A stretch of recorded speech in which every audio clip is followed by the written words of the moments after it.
So, welcome to LiberalViewer First Wednesday Live Q&A, the live show I do on the first Wednesday of every month, answering questions from my viewers like you. So, if you're watching now live, post any questions you have in the comment section on whatever topic, and I'll hopefully get your comment in a few minutes. But first, as always, I like to start with the questions people posted before the show started, which I actually prefer because I think I can give much better answers if I have even just a few minutes to do a little background research, like I did for this question I got from Matteo Campanella. Let me put that up here.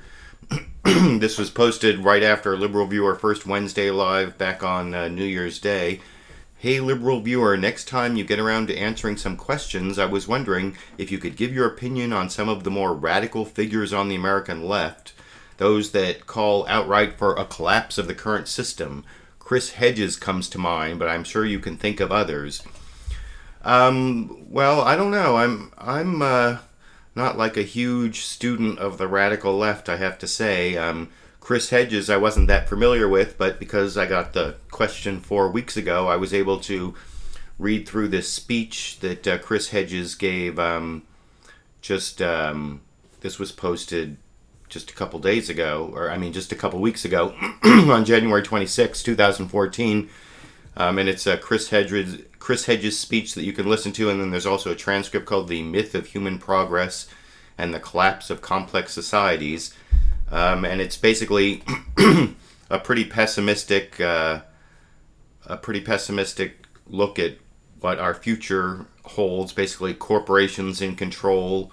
The corporations see that it's not sustainable, the kind of consumer economy that we built up, where the colonialism and expansionism, and how everything is built on unsustainable levels of growth, especially with things going on in the third world. So the corporations have already forecast that there's going to be unrest and all these problems when everything breaks down. So they're putting together this fascist control state, and using surveillance, and it's a very pessimistic view of what the future is going to look like. I think at one point in that lecture he says, I'm going to be in the stranglehold of the corporations, and my children will be in the stranglehold of the corporations. And how I feel about those kinds of views of humanity and our future, that sometimes I think that may be true. I'm not someone who really believes I know what's going to happen in the future.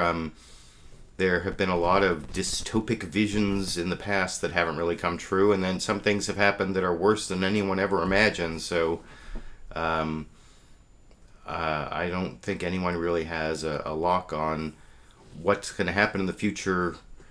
Even people who are on the left like I am. And sometimes I actually hope that there's going to be more of like the Star Trek future, Star Trek universe. I was a big Star Trek fan growing up, and one of the things that's great about Star Trek is that they've gotten rid of scarcity of goods. That's the whole reason that communism doesn't work, is because there's scarcity of goods, and that's why capitalism does work, because of that there's not enough to go around, basically.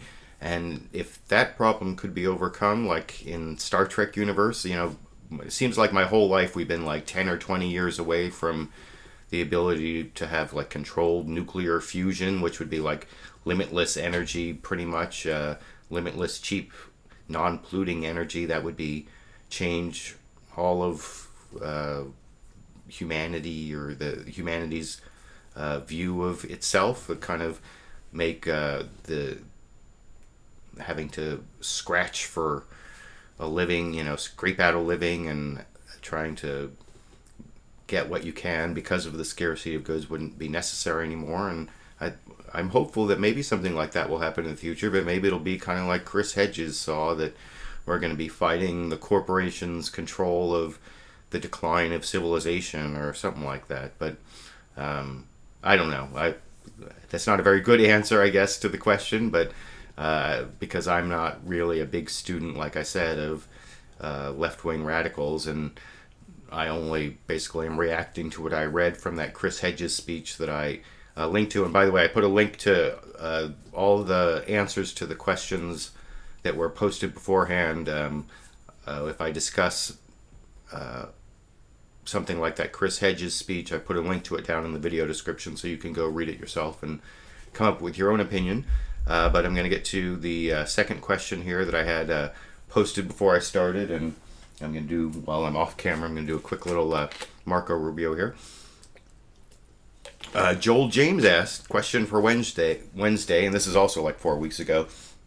When evolution is so closely linked to the religion of atheism, why is it forced on children at public schools?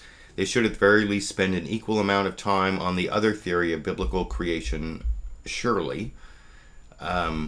Well, there's kind of a false premise in that question about evolution being based on a religion of atheism. Well, atheism isn't really a religion. There's this YouTube channel that I recently subscribed to because it's amongst the big atheist community here on YouTube, the non-stamp collector channel, and I think that channel's name is based on the idea that if atheism is a religion, then not collecting stamps is a hobby, right? It's not really a religion. And there's actually a great ACLU case that showed that creationism is religion, but evolution is not religion. The Kitzmiller case out of Pennsylvania, and I'm not putting a link to that one. But I did find one interesting case, a district court case out of the Seventh Circuit that actually found that for First Amendment purposes, for freedom of religion purposes, atheism can be considered a religion. And there's a link to that case down in the video description. It's Kaufman versus McCautry there. And like I said, it's just a district court, so that's like one of the lowest federal courts. But this was a prison case, and it's holding that atheism is a religion for purposes of freedom of religion. That means for all the protections that you give to prisoners in a prison who have religious beliefs, like they want to meet and discuss their religion together. Well, atheists can have like a free thought meeting, and they also get the right to meet in a prison. So you can't discriminate against atheists if you're granting rights to people based on freedom of religion. But that's not quite the same thing as saying that atheism actually is a religion, which I think is kind of in the question here from Joel James. I think that is basically the false premise of his question. Atheism isn't a religion, and evolution isn't linked to a religion. Evolution is a scientific theory that best meets the evidence. And this was posted 4 weeks ago, but yesterday I watched the first hour of that great debate between Bill Nye the Science Guy and Ken Ham, and I was really impressed with some of the details that Bill Nye went into that contradicted a lot of these creationist arguments. I actually had some problems with some of the ways that Bill Nye, if anyone wants, well, I'll tell you what, if anyone posts a question in the live comment section there, then I will discuss what I think about the Ken Ham Bill Nye debate. I see I have about 20 people or so in the live viewers, so I'll see if you've got any good comments or questions for me, but I do have two more that I saw posted before I started the show here. Next one is from Terry Alther. Posted this question for Wednesday. Is this Lochner 2.0? If so, what should we do? And it's a post to this Politico story. A court just gutted your right to sue your boss. And it's this United States Court of Appeals case out of New Orleans that basically said that if you are an employee of a company and in your contract you say that if you sue your employer you have to submit to binding arbitration, and one of the rules in binding arbitration is no class action lawsuits, which means everyone has to sue individually. And what this court said is even if it's economically unviable for individual employees to sue on their own, they could only sue if they all band together in a class action That doesn't matter. If that's what it says in your employment contract, that you are submitting any disputes to binding arbitration with no class actions, then that's what the contract says. And even if you're supposed to have the right of class action under the National Labor Relations Laws or whatever, National Labor Relations Act, then it doesn't matter. You still can't sue. Now, of course, it's not quite as bad as that headline there. If you see the headline that Terry Elther posted, the court just gutted your right to sue your boss. I mean, everyone still has a right to sue individually. It just means that if you've agreed to binding arbitration, it has to go to arbitration, and you can't band together for a class action lawsuit. And that can be a big deal, because sometimes the reason there are class action lawsuits is because sometimes the harm to each individual is pretty small, but when you put it all together, all the workers combined are getting really screwed. That's why you have class action lawsuits. Like if you have like 10,000 employees and each one is losing, like $16 in overtime, that you can't sue for $16. There's no way any lawyer is going to take a case that lets you sue for $16. But 16 times 10,000, that's $160,000, right? I hope I'm doing the math right there. But so a lawyer is going to take a case if all 10,000 employees can band together as a class action. And so basically, for those kinds of lawsuits, it does get rid of your right to sue. And the thing is, there was this recent Supreme Court case, and I'm going to put up this American Constitution Society blog entry that I remember when this case came out, this American Express case. And this wasn't about employees' rights. This was had to do with the antitrust laws, that there were these merchants who wanted to sue American Express, saying that the way American Express was making them use the cards was a violation of the Antitrust Act. But because their agreements said that they couldn't do a class action lawsuit, it was kind of like the same deal, that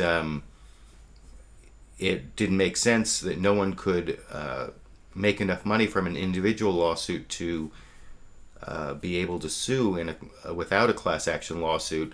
So American Express basically ended up being immune from lawsuits because of this same arbitration agreement. And the Supreme Court, in a 5-3 decision, basically came down and said that just because the arbitration agreement gets rid of your rights under the antitrust laws, it doesn't mean that they are not available to you. So it is kind of like Lochner in that, for those who don't know, and Terry Elther put a link in there, you can actually see his question on my Facebook page, facebook.com/LiberalViewer. If you look at messages posted by others, that's one of the most recent ones.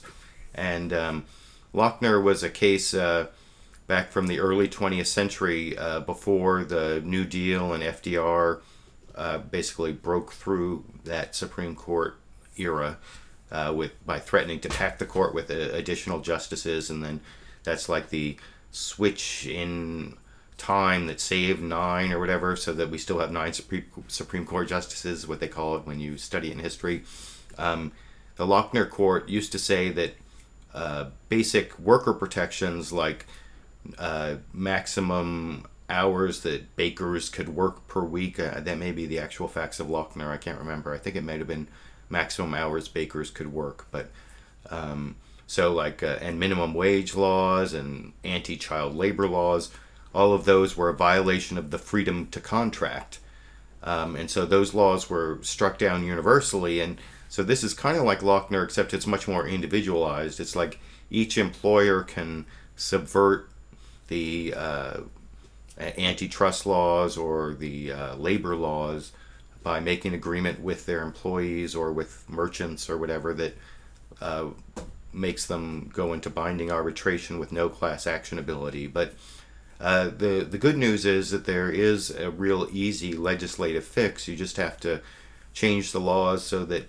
the attorney fees are paid for or whatever by the winner in these class action lawsuits. Give more incentives to lawyers to take these cases Even if they can't band together as a class, if the attorney fee are paid for, you can even have a small amount where the attorney would then still be willing to take the case or something like that. But of course, that solution would require that we had a Congress that could actually pass legislation that helps consumers against corporations or helps small business against big corporations. And of course, our Congress, to the extent it works at all, doesn't really work in favor of people trying to fight large corporations, which kind of gets back to what Chris Hedges was writing about the stranglehold corporations have on democracy and his pessimistic future based on that. So all full circle there. So those are pretty much the questions I had posted before I started. Let me see. Oh, I had one more in the comment section I was going to get to here. Where?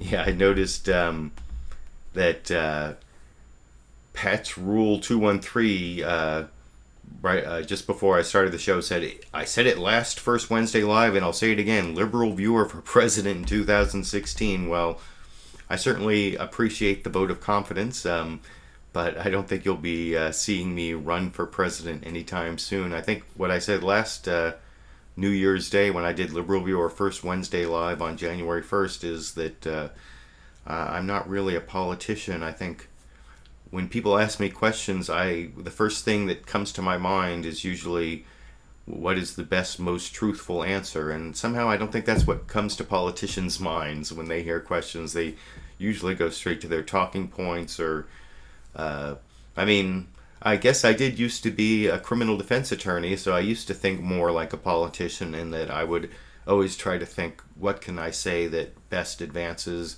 my client's case? So that's kind of like what politicians do. So, but of course, I have more than 400 videos here on YouTube that put some opinions out there that may or may not make me unelectable. So I think there are a lot of problems with that suggestion. But like I said, I appreciate the vote of confidence. Okay, I'm going to look through the comment section here.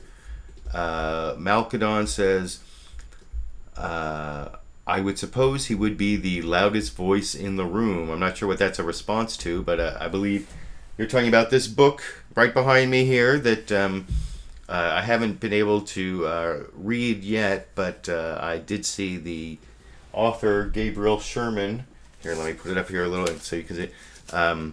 This is someone who interviewed hundreds of people and basically blew the lid on Fox News, supposedly as being not a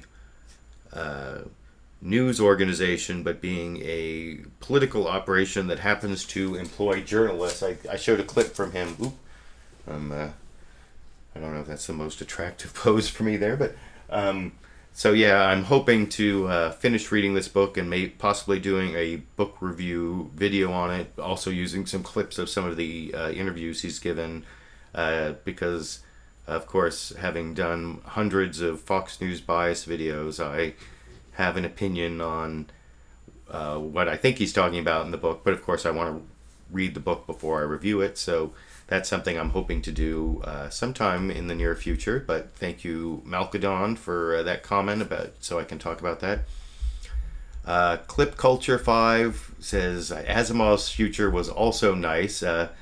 Well, I suppose it depends on which of his books you read. I actually am a big Isaac Asimov fan. I haven't read, of course he's passed away, but when I was growing up I read a ton of his books. I guess I'm trying to think of some of his. Of course, there's the whole Foundation series, and that's kind of interesting in terms of the Chris Hedges speech that I posted the link to the transcript of there, because he's also talking about the fall of civilizations, and Isaac Asimov's Foundation series was all about the fall of a civilization, but then, of course, the eventual rise of the civilization and how you might be able to manipulate that. And I'm trying to think of that. What was that? There, of course, there are all the robot short stories that I really enjoyed, and I'm trying to think what other futures. There's been this video going around recently about Isaac Asimov's predictions from, was it like 1964,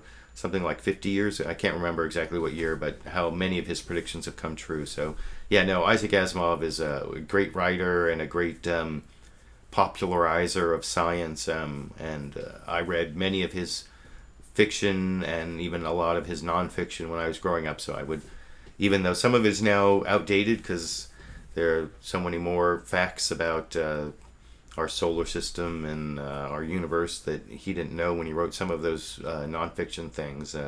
I definitely think his stories and his writings are worth checking out for everybody. So thank you for that comment, Clip Culture 5. Jamsro said, I didn't see this debate, but then Bayoneteer says, hey LV, what did you think about Bill Nye and Ken Ham debate? Well, I watched about the first hour of it, and I downloaded the rest, but I haven't had a chance to watch it. I actually watched it with my teenage daughter because I wanted her to see it, and then it got really laggy after about the first hour. I really enjoyed a lot of Bill Nye's arguments there. I think he did a great job in after he started going there.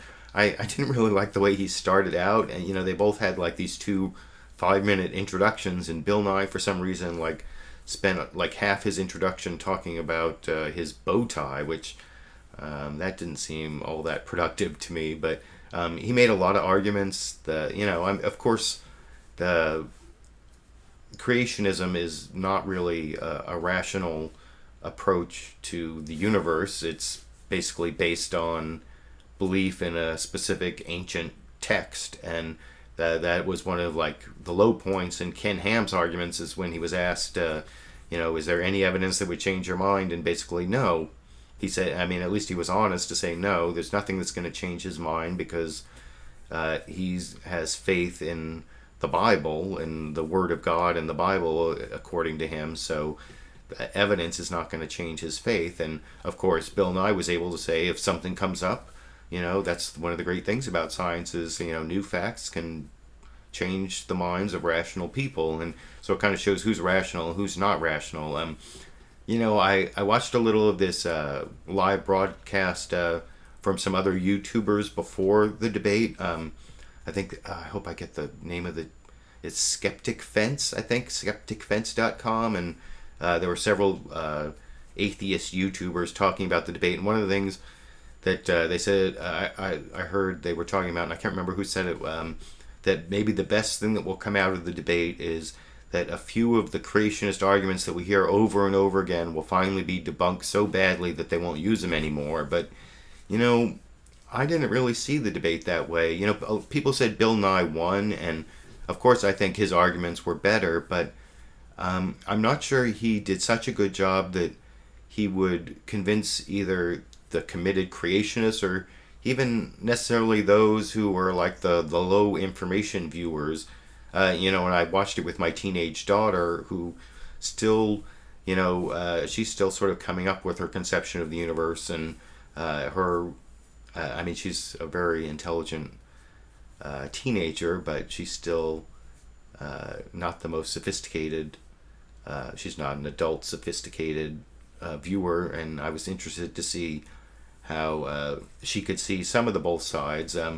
But I thought really that what Ken Ham was saying was like sophistry. It was like semantics. It was trying to like change the definition of science to make it so that anything that any deductions you make from observations of what happened in the past aren't science. It's only like the present that's science. That there's a current observational science and then historical like belief science, and it's kind of ridiculous. And so I didn't think that Ken Ham's arguments were really that convincing, but I don't think what those people on Skeptic Fence, if I hope I have the name of their website right, were saying is actually true. I think actually what may come out of this debate is that creationists are going to get a better view of some of the more polished creationist arguments, because even though I think Ken Ham's arguments were kind of silly, I could see how certain of his viewers would see them, oh, this is the way to make that argument. And I think we may actually be hearing some of those arguments more and not less after this debate. So anyway, that's kind of my thought on the Ken Ham Bill Nye debate. Although I guess I'm gonna finish watching the whole Q&A part. I only saw like the first hour. Let's see. Oh, Sacred Shell, LV President, you decide. Malcolm says thanks for the info. Garen says his point, I guess you're talking about the loudest voice in the room. His point is pretty much that the politics Fox propagates are ailes. He doesn't care about the GOP in particular. I have seen a couple interviews of Gabriel Sherman, and I have seen him say something like that. That Ailes is a conservative, and it's his personal channel, and it's following his personal views, and he's actually sort of co-opted the Republican Party so that now he is the one. He's kind of a kingmaker, and if anything, if I'm going to have any criticism of this, the loudest voice in the room book here, one thing I saw Gabriel Sherman say on reliable sources, and I saved that broadcast, so I may use some clips if I make this video eventually.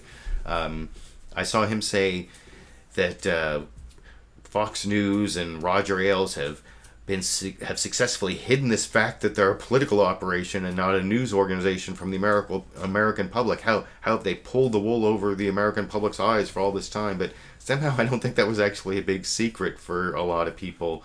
I have people posting on my Fox News bias videos all the time telling me I'm beating a dead horse, and I even saw like Media Matters recently was saying that they're not going to spend all their time pointing out Fox News bias anymore because it's pretty much a done deal. Everyone who is rational and able to be convinced by evidence has already been convinced about that. So, I still make my Fox News bias videos, but if you look on my Facebook page, facebook.com/LiberalViewer, just like a week ago, I posted 2 competing articles about whether liberals should stop paying attention to Fox News since its power is now waning, or whether we should continue the fight because its brand of misinformation is always dangerous. And I sort of lean toward the latter, and but I appreciate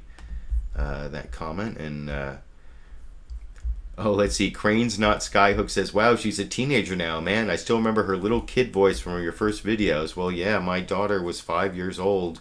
And I've updated her voice saying Liberal Viewer presents at the beginning of my videos once. Maybe time to update it again. But yeah, she's a teenager now. Well, I've been doing my Liberal Viewer channel started in July of 2006. So it's been 6.5 years. 7.5 years. I'm coming up on my 8th anniversary this July of being on YouTube. So I guess you're older than you've ever been, and now you're even older, to quote They Might Be Giants. But let's see, I think I'm at about a half hour now, and I can't really listen to myself talk for more than about half an hour, I don't think. But let's see, Wordy A says, Bill Nye beat Ham but lost by even giving him a chance to debate. Some air of credibility for creationism is some credibility for the irrational. Well, I don't agree with that so much, because I don't think that debating someone necessarily gives them credibility. I can see the point that when you put them on the same stage, you give them at least, this sort of two-sided debate. That's kind of one of the media biases we see in all the media, not just on Fox News, where they're always, if they give one side of the story, they always try to give the other side of the story, no matter how ridiculous it is. Like Earth is round, and here's the opposing view from the Flat Earth Society or whatever. But I don't necessarily agree with that. But I do think that it gave Ken Ham some more visibility. I'm not even sure who is it who gave who more visibility. Did Bill Nye get more visibility with creationists than Ken Ham got visibility with non-creationists? But the thing is, and maybe this is why I don't have the pessimistic view of someone like Chris Hedges. I do think that you can fool all the people some of the time and some of the people all the time, but you can't fool all the people all the time. And eventually, given enough time, the uh, the more rational argument is going to win out. And so the it having this kind of debate is kind of I guess a catalyst for that reaction to take place, where truth beats out untruth over time. And I guess I do believe in that. Maybe I am a big optimist, but what can I say? Oh, and I see a couple questions about Wolfpack here. Garen asked, "What do you think about Wolfpack?" And Nikolaj Thuzen also says, "What do you think about Wolfpack?" And they're talking about the Young Turks pack. That's basically I see them posting on. I think they're calling it the 28th Amendment. And as some people know, I'm a big skeptic on overturning Citizens United with a constitutional amendment. I do definitely see problems with our campaign finance system, with the way that money has way too much influence on our elections. And to some extent, I buy into especially what Lawrence Lessig has said over time about that. He has his whole Root Strikers program. And I definitely agree that, I would agree with a public financing system that even though people who get public financing might not be able to have the same amount of money as the ultra rich people or people funded by the ultra rich, they would at least have enough to get their message out. And I guess I think, and I've made videos, I've made some campaign finance videos, I think 4 or 5 in the past, and I plan on making another one before the Supreme Court decides the next campaign finance case, the McCutcheon case. So I've talked about this. But overall, I'm really skeptical of a amendment to the Constitution that amends the First Amendment. And, I said this once before, and people said, well, they're not actually explicitly amending the First Amendment. They're going to create a new amendment to the Constitution. But the thing is, even if it doesn't explicitly amend the First Amendment, the rights that they're changing are First Amendment rights. So it's going to change all of this First Amendment constitutional law. And I just don't know a way that you can write it so that you don't get rid of rights to free speech of groups that are important groups, that while you're getting rid of the rights to free speech of these corporations. But of course, there are nonprofit corporations that I think are important, that they have free speech rights. The constitutional rights of phone companies are what we're all hopefully going to have vindicated in these some of these lawsuits about NSA spying. If those corporations don't have any rights, then why is it that how are we going to stop the government from going in and going through all their records if they don't have Fourth Amendment rights? Because unless they come up with some third-party Fourth Amendment privacy expectation, but that's a whole other question. But getting back to the main question, I'm just very skeptical of how you're going to amend the Constitution in a way that doesn't get rid of important free speech rights that people other than rich corporations currently enjoy. And so yeah, I'm really worried about it, and I wouldn't call myself a Wolfpack supporter. And I'll be making another video about this, although it never seems to convince the people who are big supporters of overturning Citizens United and are really scared about corporate personhood. And I didn't put that link in before, but if you're watching this as a recorded show, I'll put a link down in the video description to my playlist of videos on Citizens United and campaign finance, and you can get some of my views from that. But let me see here. I see people are sort of responding to what I said, and I'm like well over half an hour now, and so I appreciate all of you who showed up for my LiberalViewer First Wednesday Live, so I could answer your questions. And I see I have a few dozen people watching, so I appreciate that. Keep an eye out. I'm going to make a video kind of on this whole Woody Allen molestation allegation controversy that's come up. I'm going to make a video, I think, actually criticizing some of the coverage I saw on MSNBC's Morning Joe earlier this week. And if you look on my Facebook page, facebook.com/LiberalViewer, I even posted a link to the specific news segment that I'm going to be criticizing. So hopefully that video will be up sometime tomorrow. So look for that. And of course, Liberal Viewer Sunday Live Clip Roundup is every Sunday at 6:30 p.m. Pacific Time, where I put together the best clips from the Sunday morning shows and maybe some quasi-news clips as well. So thank you all for joining me, and also hopefully I'll be making a video about that book sometime in the next couple of weeks when I get a chance to finish it. So thank you all for joining me. Have a good rest of your week, and I'll see you all on Sunday, I hope, for my live show then. And I hope I answered your questions sufficiently to keep you all satisfied for another month. I'll see you around on the internet.